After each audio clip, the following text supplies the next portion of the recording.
Brilliant. Got it. Okay, so welcome everybody to this introductory course to Buddhism. I suppose what I'd like to do first, though we've got an hour, which is a bit of time, just under an hour or so. So I'm aware, there's a lot that could be done in that hour.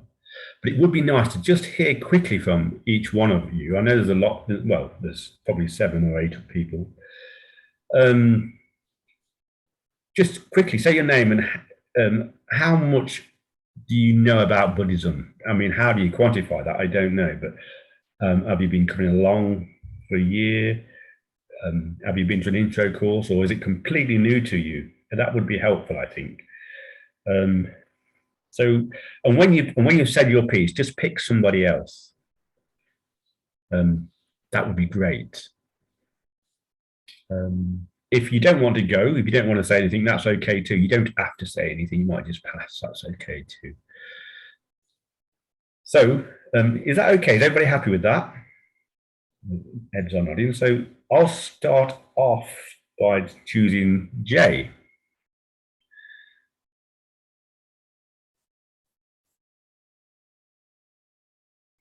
Is Jay aware that you're muted, Jay?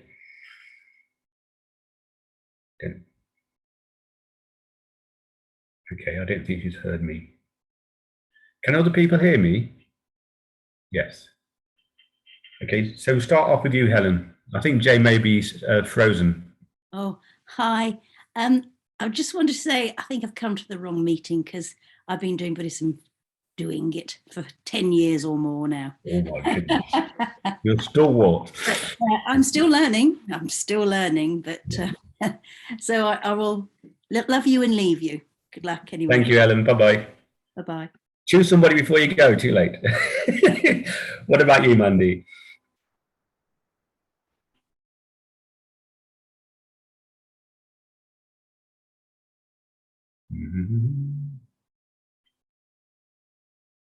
Can you hear me?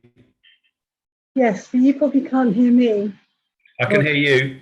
Okay, I think I'm also at the wrong meeting. Oh.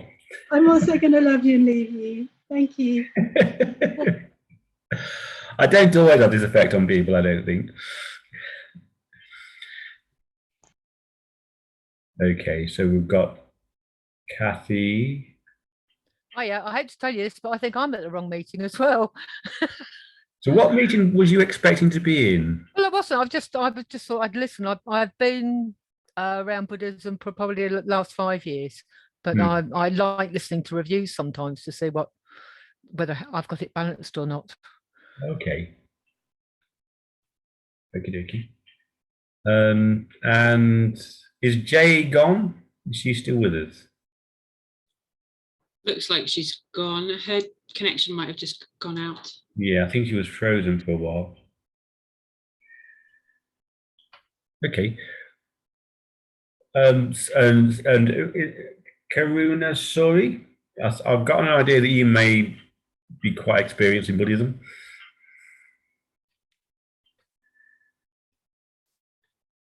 You're muted. Oh, I see.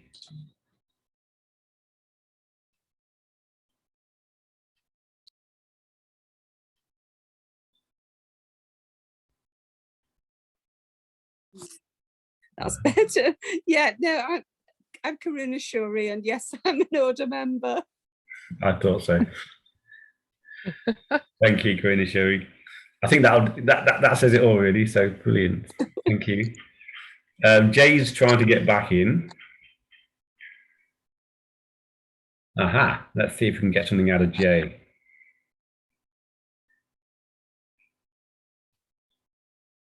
So Jay, can you hear me, Jay? Are you? Yeah, I can hear you.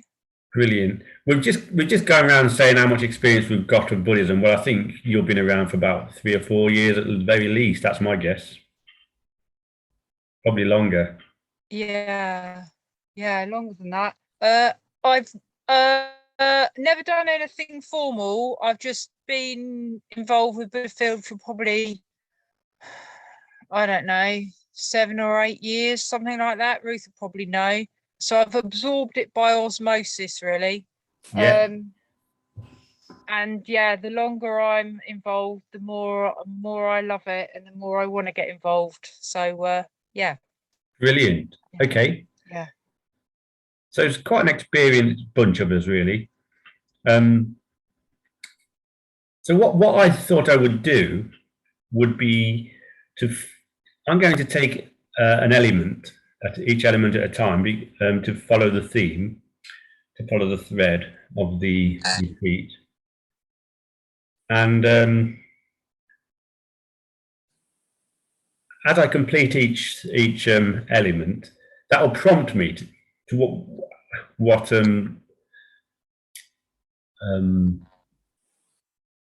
I'll explore Buddhism through the elements, as it were. That will prompt me to how to explore. So I suppose I'm exploring Buddhism in 5 or 6 different ways. And at the end of each element, there'll be a pause.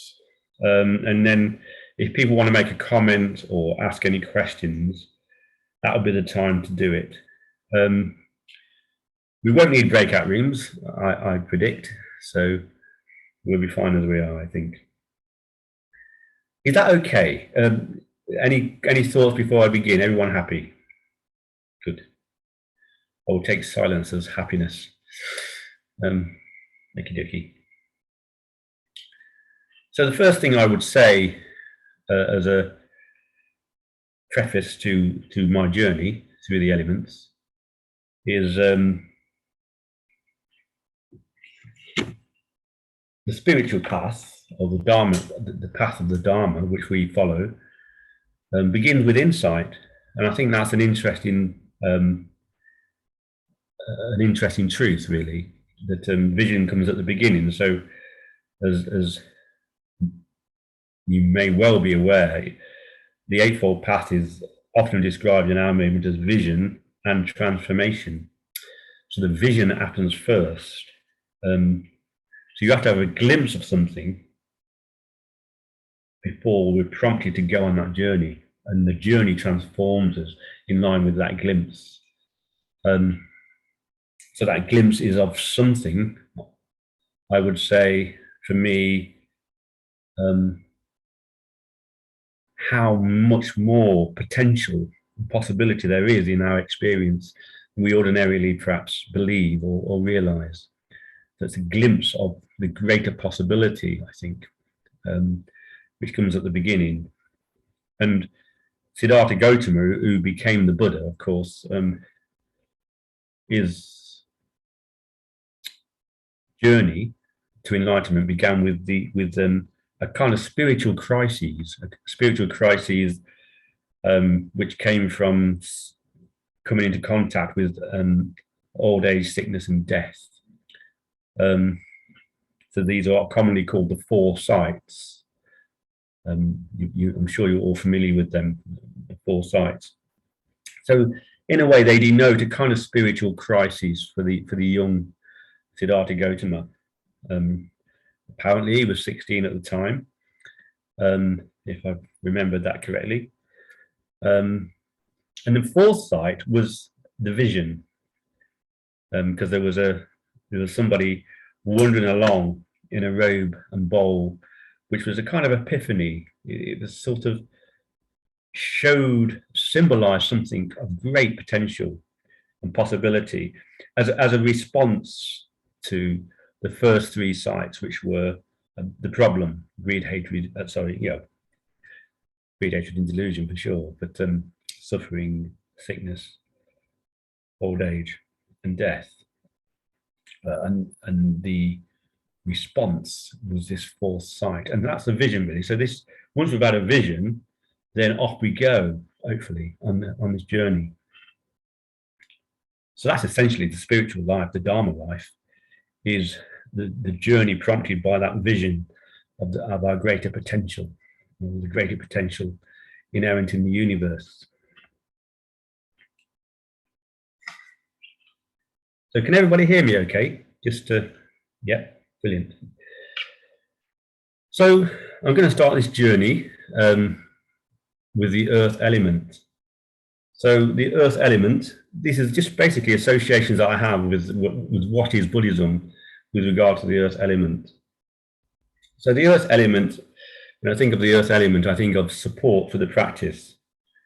So first of all, we need to have support in physical form, but also in terms of setting up good conditions for ourselves. So when we sit, in fact, let's just sit for a moment quietly and just arrive here and just notice the support of our body,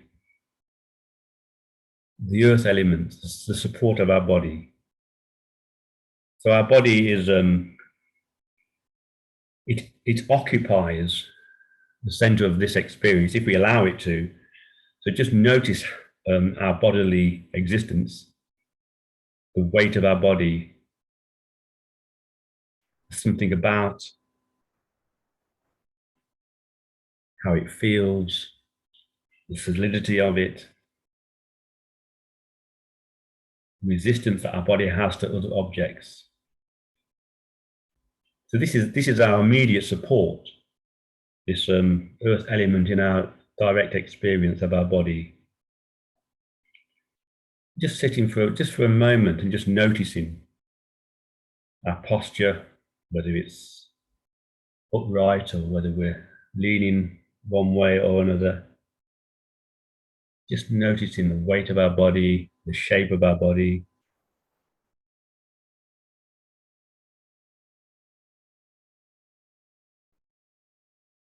So this is our basic support in our experience.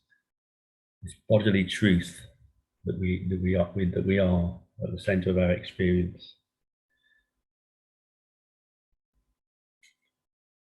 So in this regard, posture is really important. Posture is really important because when we meditate, when we're sitting to meditate, it's really important if we're going to go on this journey. We've had this vision, and we're going to go on this journey, and the vehicle is a fundamental level is our body. So we're going to use our body, as it were, to take us on this journey. And one of the main aspects of this journey is meditation. It's not the whole of it by any means. There's much more to practicing Buddhism than meditating. It's an important element. And so when we're meditating, our posture is really important. And when we're meditating in the mornings, just notice or spend time just noticing the posture. How do we feel? Are we upright? You know, we probably understand what a good posture is. We've probably heard that, you know, but checking in with our posture. Are we comfortable? Are we sitting strong? Are we going to fall over halfway through or not? You know, are we based properly? And also with the posture, we capture something. We capture our intention to develop awareness or to develop loving kindness. So that intention can be captured in our posture. There's something very powerful about what we do with our bodies. So this bodily intention is really powerful. I think sometimes people see the Buddha in Rupa form in shops or just walking around. Perhaps they don't know anything about Buddhism at all, but they see this figure sitting cross-legged, and there's something about the posture that they're not hanging out. This is not an image of somebody who's just hanging out, you know, relaxing, but they're not active in a sporting pose. Their eyes are closed, semi-closed. And there's something very intriguing and something's being communicated by that posture, even to somebody who's probably never heard. I mean, not many people have not heard of meditation these days, but when I first saw images of the Buddha, I hadn't even heard of meditation. there's something about the posture which communicates something very important about the path. So what we do with our bodies, it's a kind of a bodily mudra in a way. So our body is itself a mudra. So a mudra is something we do often with our hands. So different Buddhas do different things with their hands. So that's a teaching mudra. You probably can't see my bottom hand. There's fearless mudra, fearlessness mudra. So what we do with our gestures, what we do with our posture communicates things. And these things can be very deeply symbolic and informative in a way. So what we do with our posture is really important. So getting our posture right, we want to be comfortable, we want to be strong, but we also want to communicate our intention. So it's important to hold that posture, in a sense, to communicate our intention. I can remember when I first started meditating, my mind was very, very active, and I had a lot of anxiety and thoughts. I was sort of deluged with all sorts of thoughts and things, and I was kind of found it overwhelming. And I can remember somebody who was experienced practitioner saying to me, "Don't bother meditating." Just because I was living in a community at the moment, and we sat in the morning together, and they said, just sit, adopt a posture of meditation, don't worry about your mind, don't worry about meditation, just sit like a mountain. And I'll never forget that. That teaching, really, just sit like a mountain. So I did that for quite a while, and the effect that just sitting still, because that was the practice. Don't scratch your nose, don't fiddle about, just sit like a mountain, as if you're meditating.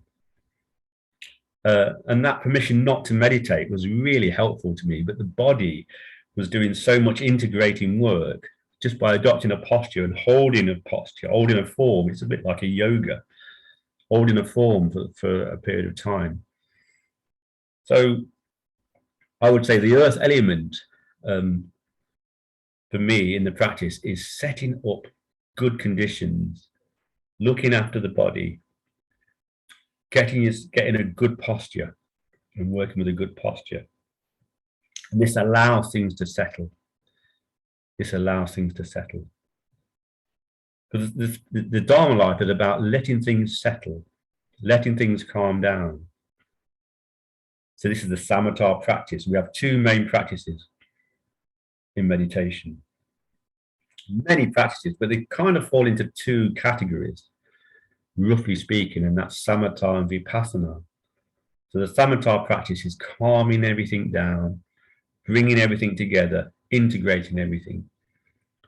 And there's a lovely simile, which I've heard many times, I imagine, and it's worth repeating, which is the samatha practice is like observing a lake, and when it's windy and stormy, the lake's very choppy. And if you've got a full moon in the sky, and I think there's a full moon tonight, isn't there? I can't quite remember, but I thought I saw there's a full moon tonight. So that full moon is reflected in the lake, but if the water's very choppy, you just get bits of moon everywhere. You don't actually get to see the moon. It's constantly shaking around and bits of moon dotting around here, there, and everywhere. So as the weather calms down, the lake becomes still. And eventually, if the weather becomes very calm, the lake becomes as still like a mirror, and it reflects the moon perfectly. And all you see is an undisturbed moon, pristine, on the face of the lake. So this is what we're aiming for in samatha practice, to become still and calm and just reflect things perfectly as they really are. So this is the samatha practice. And of course, the integrating all our energies together. That's another way of thinking about samatha, bringing all our energies to bear in this present moment, bringing everything into the present moment. So the body really helps us to do that, because the body is here. The earth element is really reliable. The ground is below our feet. It's supporting us. It's solid. It's really reliable. And the other aspect of my associations with earth is the earth touching mudra, of course, which hopefully we're all familiar with, the earth touching mudra. So when the Buddha touched the earth, it was asking the earth to lay witness to all the hard work that had been done to get to that point of enlightenment. So the earth bore witness. The earth was there before you was born. The earth will be there long after you die. The earth was there at the beginning of time, beginning of the earth's time anyway. It'll be there at the end of time. It was always there. It saw and recorded everything. So the earth had this reliability about it, this dependability. And our bodies have an element of that, even though we're getting old and we're going to die. But our body has a kind of dependability about it in that earth element. And that gives confidence. And I think this is the other thing, the earth element represents confidence and Shraddha, as we say in the Dharma. So Shraddha, the Buddha was not swayed by any questions from Mara when the Buddha was enlightened. And the Mara was asking strong questions. He was not swayed at all. His confidence was completely unshakable. And that Shraddha is a connection with what is ultimate in us, resonating with what is ultimate in the universe. So that glimpse that we've had of vision is connected to us in our hearts. So that keeps us going in the right direction, that Shraddha. I think that's very connected with the earth element. Okay, I'm going to pause there. I've only done one element thus far. I might need to speed up. Any thoughts at this point? You don't have to have any thoughts at all, but you might have. So I'm just going to pause just in case you do, or any questions. Then I'm going to go on to the water elements. Are you still with us, Jay? Just wondering. Well, yeah. She may have frozen. No, she's there. Yeah, I'm still here, but my bandwidth is low, so I've switched off my video. That's okay. I was just wondering, that was all. Yeah, because I keep dropping off otherwise. Yeah, brilliant. No problem. That's brilliant. Okay. So again, when we're meditating, what are we doing really? We're going on this journey, and we're using meditation as a vehicle. It's just part of many things that we do with our practice. And I think one of the most important aspects of our experience is the feeling element, which I associate with water. The feeling element. And it's really important when we're meditating to feel the meditation, feel the breath. It is possible to conceptualize the meditation and just operate on a conceptual level, which is not very helpful, really. What we're trying to do is come into our body. So we've come into our body, we've had a good connection with our body, and now really get into how it feels. How does it actually feel to be breathing, a breathing living being? I think this is really important, to feel the meditation and notice where we're feeling. Feelings arise all over the body, and to really allow them in, and that the feeling of the body, the feeling of the breath, is our direct experience of experience. It's direct. It's not a thought about an experience. It's not even a feeling about experience. It is experience in its raw form, in a sense. So I think feeling is really important. And a big part of the practice, I think a big part of samatha practice is learning to hold the feelings, hold strong emotional content. Memories can have strong emotional content. And a big part of the practice is learning to hold it without getting overwhelmed. So stuff comes up and to be able to feel it, because our tendency is to, it's strong stuff, so we don't feel it. We avoid feeling it, but to bring it into our experience and really feel things deeply, to feel the truth of our experience as deeply as we can, really is one way of talking about meditation and what we're doing in meditation. So holding our feeling, and of course with the metta bhavana, we're working with bringing metta into that experience, or to contact metta within that experience. And I always think a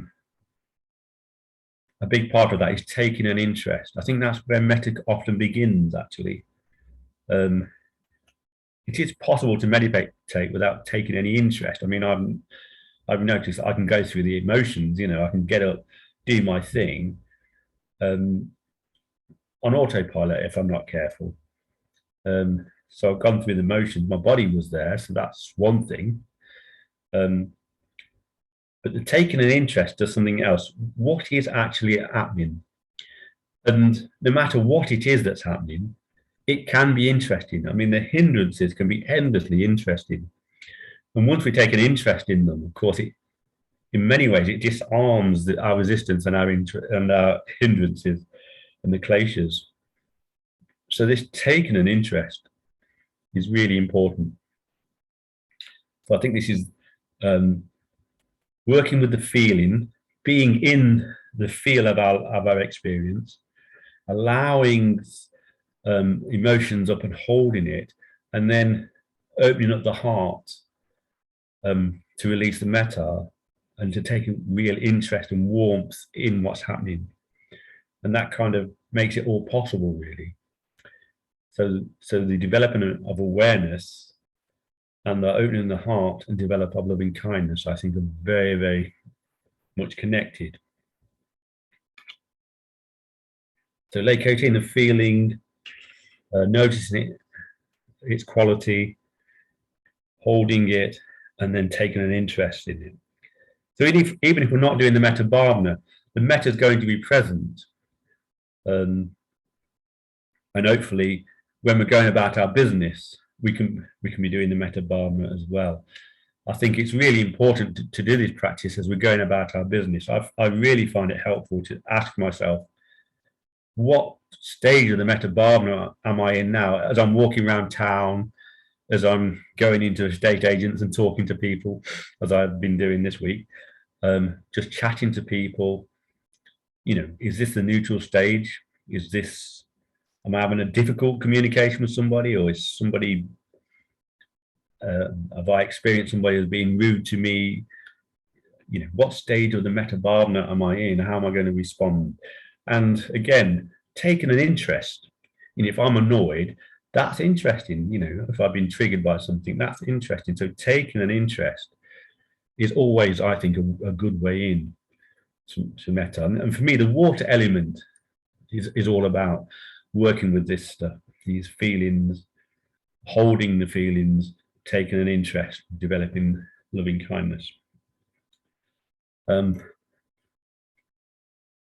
So I rushed through that one. So that's a pause there. Any thoughts at this point?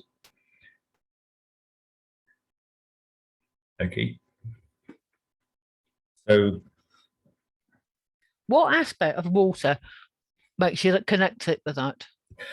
Is it flow or? it's flow. I think It's it's a flow. flow, and it's the fluidity. So it's the quality of fluidity, I think. So if I'm meditating, if I'm in my body, just noticing where the feeling is, and it can flow upwards, it can flow downwards, it can change shape. So it's the nature of fluidity, but it's also quite embodied as well. It's also it's immediate. It's not yeah, that's what I mean. That's why I think of it as a water element. So I think of earth elements, that's quite clear, but the water element as the feelings within. So the feeling and the earth go together very well for me in that sense, thinking of it in those terms. Does that make sense? Yeah. Yeah. Thanks. But fire, I mean, I was talking about the Metta, but fire is really, when I start thinking about fire, again, it's bringing that warmth, which starts to come with interest into our experience. And I can remember when I was in Cambridge and I went through a spell of not getting up to meditate in the morning. And I can always remember a friend of mine who was living with Sangadasa. He said to me one day, he says, oh, by the way, Dave, I was called then before I got ordained. He says, guess what? We're getting up in the morning, I'm going football in the garden. I said, really? And I had a big smile on my face. He says, yeah, about 7:30. He says, you want to have a kick around? I said, I'd love to. He says, well, I'm only joking, we're meditating. Because he knew I love football. And he says, if you love meditating as much as you do football, you'd be there, wouldn't you? And I says, yeah, I guess I would. And he said, well, you got to you got to find a way of enjoying it. You know, you got to like it. Why would you do it? And for me, this is, in many ways, this is the fire element, the whole metta and friendship thing. That warmth that really does the transformation. This whole area of we move away from unskillful behavior towards skillful behavior, not as a penance, not as a self-denial, but because the skillful behavior takes us to something more beautiful, more enjoyable. So if I really get into my meditation, it can be much more enjoyable than playing a game of football. I'm too old to play football these days anyway. So that enjoyment is so important, and getting into we can take an interest in the hindrances, we can work through the hindrances, that's all great fun. But also getting into the dhyanas and experience bliss and beautiful, more refined states is so rewarding and beautiful and enjoyable. And this is a big part, and friendship as well, developing friendship. So this whole area of opening up the heart and connecting, I think this thing, transformation, it's what does it actually mean, really? What does it actually mean? And I've noticed it the most, I think, in relation to other people, in good study groups, when people are really opening up their heart and putting their heart on the table, as it were, connecting with people, so that you get a sense of something much bigger than my own personal issues and interests. There's something shared going on, something bigger, and then that sort of concern for much more of the picture than myself starts to change the boundaries. For me, the transformation is all about that warmth and love and connection, which does transform my sense of who I think I am. I can remember when I went off with a group of people who was doing, it was a theatre. Ratna Darker put it together about Orpheus, and we went around the country putting on this play. And I did not think of myself as a thespian at all. You know, this is not something that I did. But it wasn't enough to think about doing it or even rehearsing it, but to actually go and actually perform these things just transformed the way I experienced myself. And it was all about connection and exploration.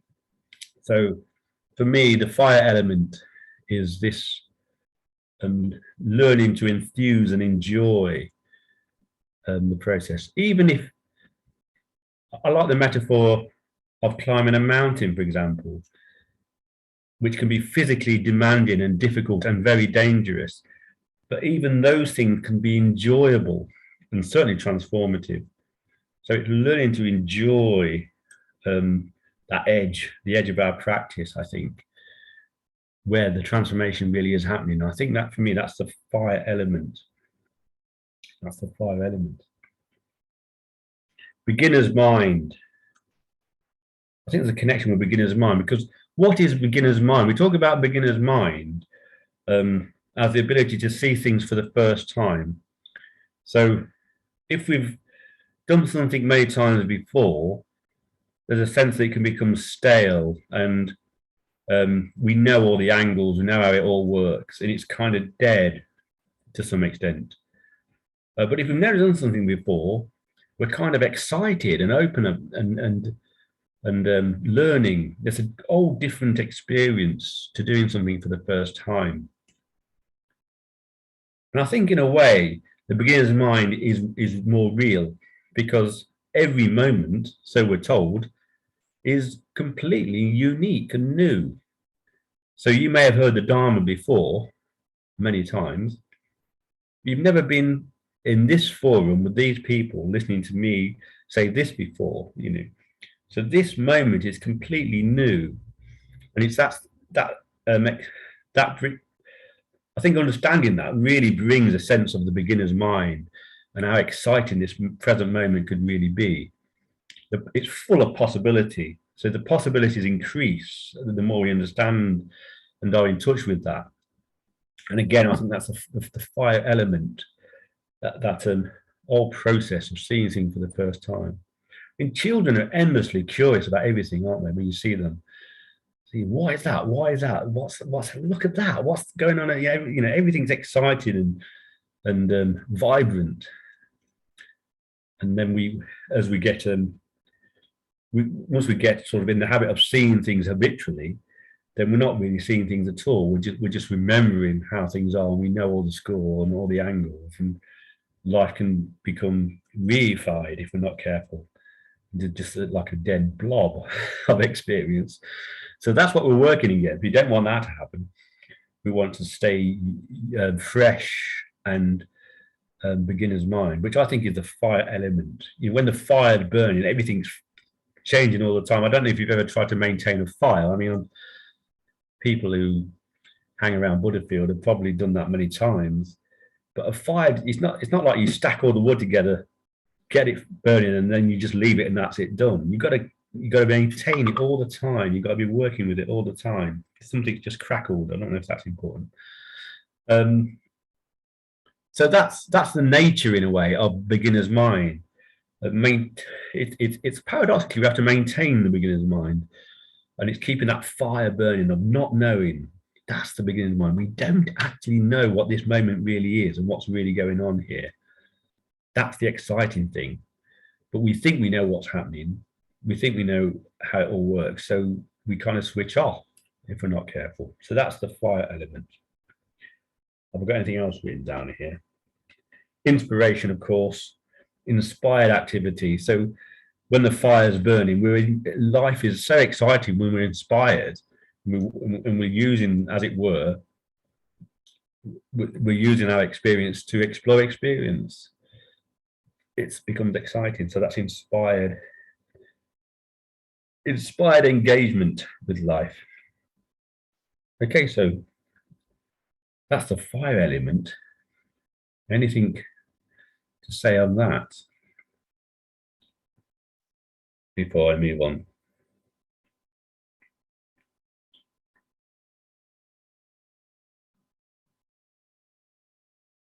So coming to the air element. So the breath is obvious connection with for me anyway, the air element. And again, like the earth, it's so dependable. Like the body, it's always there. So whatever's happening, we can always come back to the breath. We can always take a deep breath, take a few deep breaths if we need to. So there's this wonderful center of our experience, which we can always come back to, the breath of our experience. There's constant coming back to it. And this is, it's very integrating to just keep coming back to the breath. So we do that in the mindfulness of breathing, of course. But throughout the day, we should, it's always good to just recall the breath. We can forget we're breathing all the time. we can just forget that we're breathing. So bringing back the awareness to the breath is very integrating. So we're constantly bringing our experience, all our bits and bobs, back into the present moment. So off they go back into the back past and the future, and various different sub-personalities or super personalities, whatever.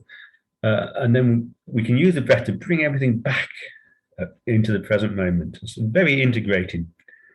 Come back to the breath. You are not your thoughts. You are not your thoughts is a thought that I had.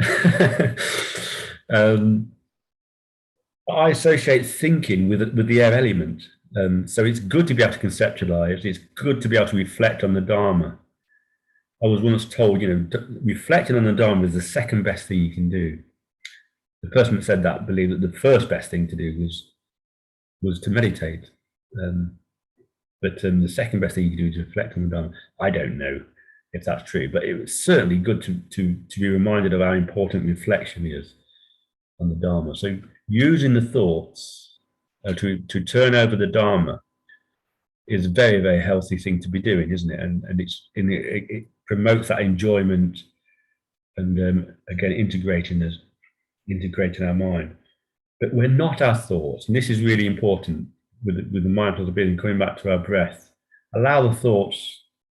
It's good to have that time learning to work with the thoughts, to use the intellect, to reflect on the Dharma, and then to let go of the thoughts and allow them to be there, but we're not feeding them, just letting them settle. And I love this idea of the mindfulness of breathing is like sitting there watching snow settling. I think this deepening of concentration and awareness always reminds me like sitting there. I love it when it snows and you're sitting out looking out the window and you're just watching the snow settle when it settles. And I think that's how it can be with our thoughts. We don't feed them; they just settle after a while. They just start to settle. And as they settle, things become more and more magical as things become more still and concentrated. So the air element. Remember, the sky is above us. So we talked about the earth being below us. It's absolutely reliable. It's right there beneath us. The breath at the center of our experience and the sky above us. And that is the truth of our situation, and it's absolutely reliable. So we can always come back to that. It's really helpful to have that to come back to. Okay, so that's the air element. Only got 2 more to go. What do people think so far? Any thoughts? You don't have to have any thoughts, but yes, someone's putting a thumb up. It's good. That means it's good. Jay's okay. Kathy's okay. Okay. So consciousness. So consciousness is really something, I think. It's something, isn't it? What is consciousness? What is this consciousness that we are? And according to the teaching, of course, the consciousness is constantly changing. It's changing all the time. We go to bed at night and we dream. If we can bring our practice into our dream life, that's really good, because it means we can drop our practice down in some ways, into a deeper level, like we do in deep meditation. It goes a bit deeper. And then we get into some anxious states, we get into some greedy states, we get into all sorts of different states, mental states throughout our life, throughout the day. So consciousness is very interesting. The reminders are really important. Just set up reminders in our mind, really, little triggers, like coming back to the breath, as I said earlier. The value of this moment, the value of this human life, the 4 reminders. Just to keep reminding ourselves of how precious it is to have this moment of awareness. Once the awareness is there, we remember our vision. We got us started on this quest. So remember, in the beginning, we had a vision of more possibility open to us, and the possibility of eradicating suffering. So remembering that, we can go on this journey. So constant reminders that this moment of awareness gives us that possibility to go on that journey. Every moment we can be on that journey, but we need to be reminding ourselves of what it is we're doing. So I think that's the consciousness element is really important in that regard. And the other thing is, what is consciousness? We don't have to get overly metaphysical about it. But there's this whole thing about going for refuge to the three jewels. And I couldn't go and do an hour on what is Buddhism without mentioning going for refuge to the three jewels. It is the essential thing that Buddhists do, in a sense. Go for refuge to the three jewels. What does that actually mean? Well, I think it's using this consciousness to develop this consciousness. That's the magical thing that we're doing. Developing loving kindness and awareness. They're the two critical aspects of this journey, as I can see. So it's development of loving kindness, opening the heart, development of awareness, allowing things to settle. So this is translates into what we call going for refuge to the three jewels, the Buddha, which is the ideal, which we're moving towards, which we've had a glimpse of, which is why we're going towards it. And the movement towards it is the practice and the transformation. The Dharma is those things that we do to make that happen. So the ethics, the meditation, and the wisdom. So that's what we do in order to get ourselves moving towards the goal. And the Sangha is us who are doing it together. We can't do it on our own. There's something very magical, like I said before, in my experience. I've only understood transformation, the idea of transformation, when I've been with other people in fairly intense situations. And it's something about being seen and seeing others and realizing that we're all seeing and seeing each other and sharing something deeply important, which creates that sort of intensity of transformation. So the Sangha is so important as a context. So reminding ourselves, when I think of consciousness, I think about these constant reminders that we're using our consciousness to develop our consciousness for the benefit of all beings by going for refuge to the three jewels. So we can keep reflecting on what does that all mean. And that's what Buddhism actually comes down to. Those things are what Buddhism comes down to. Using our consciousness to develop our consciousness for the benefit of all beings by going for refuge to the three jewels. That's another way of talking about going for refuge to the three jewels. So that's the reflection. I'm going to plug my computer in.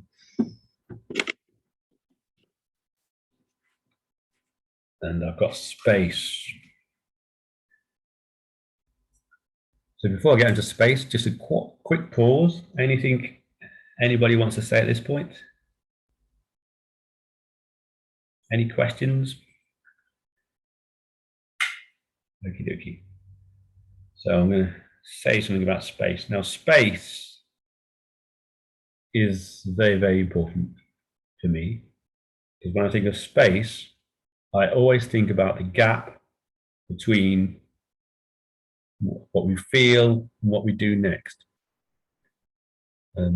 So this is the whole area of ethics. So another way of talking about what is Buddhism, the other answer to that question is it's the practice of ethics, the practice of meditation, the development of wisdom.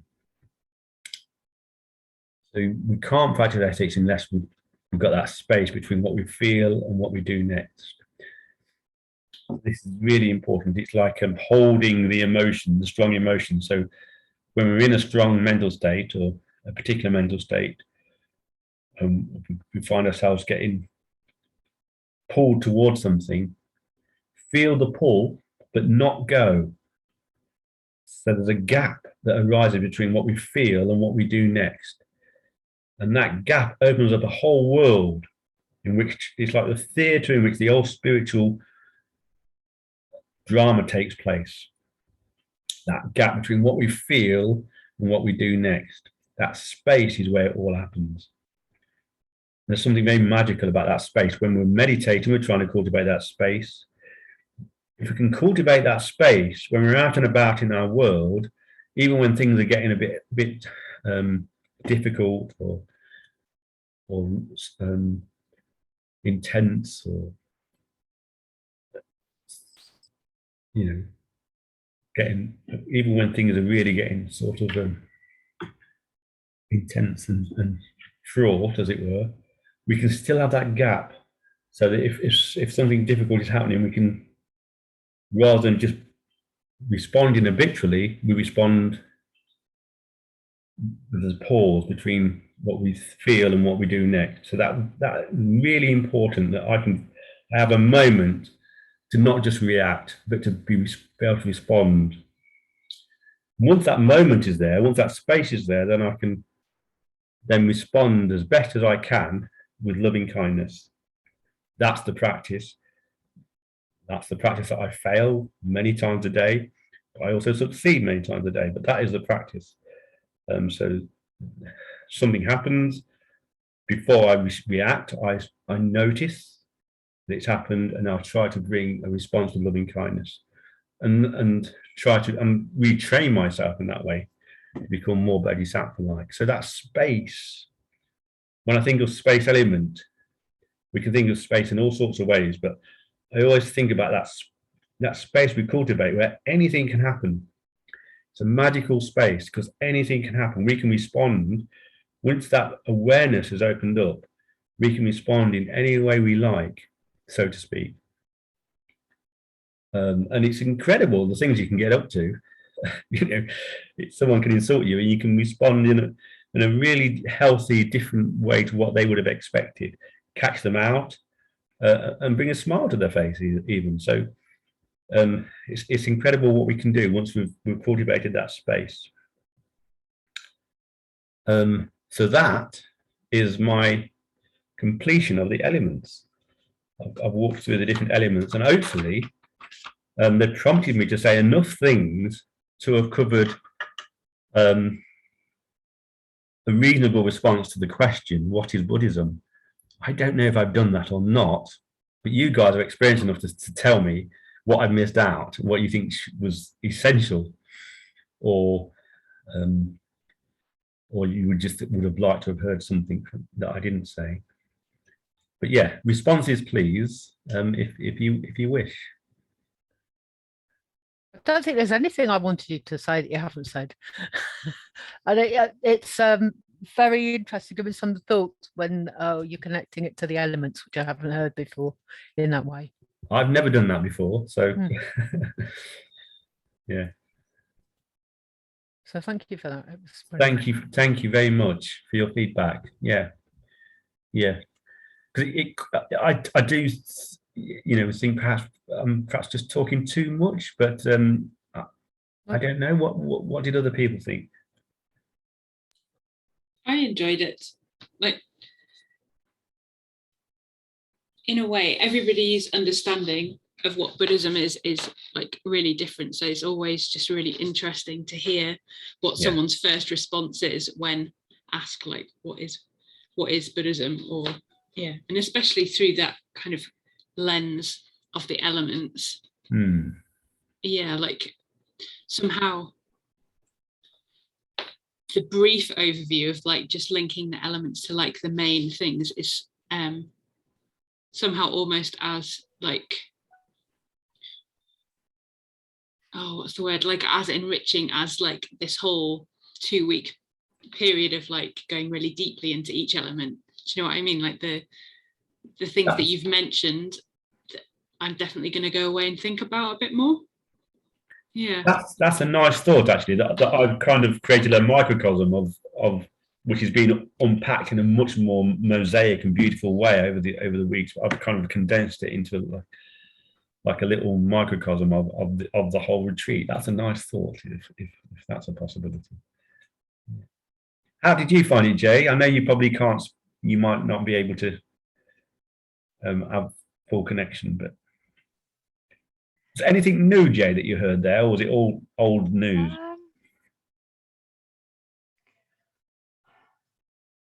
That's a good question. It's almost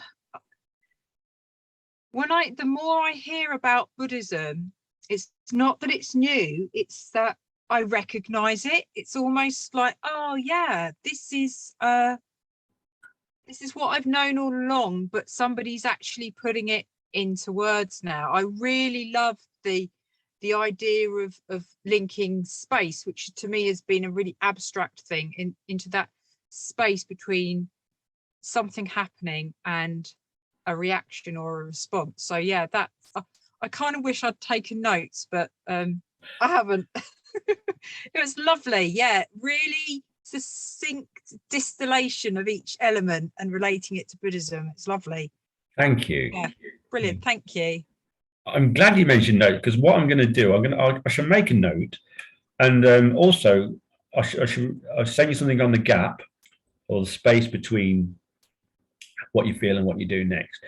I don't think you need the meditations. I think you're all familiar with the 2 meditations. I was going to send those out, thinking there'll be people who are completely new here. But I will send you a little bit of something. So it might be a few days before that arrives. But before the next, when's our next session, Ruth? Do you know?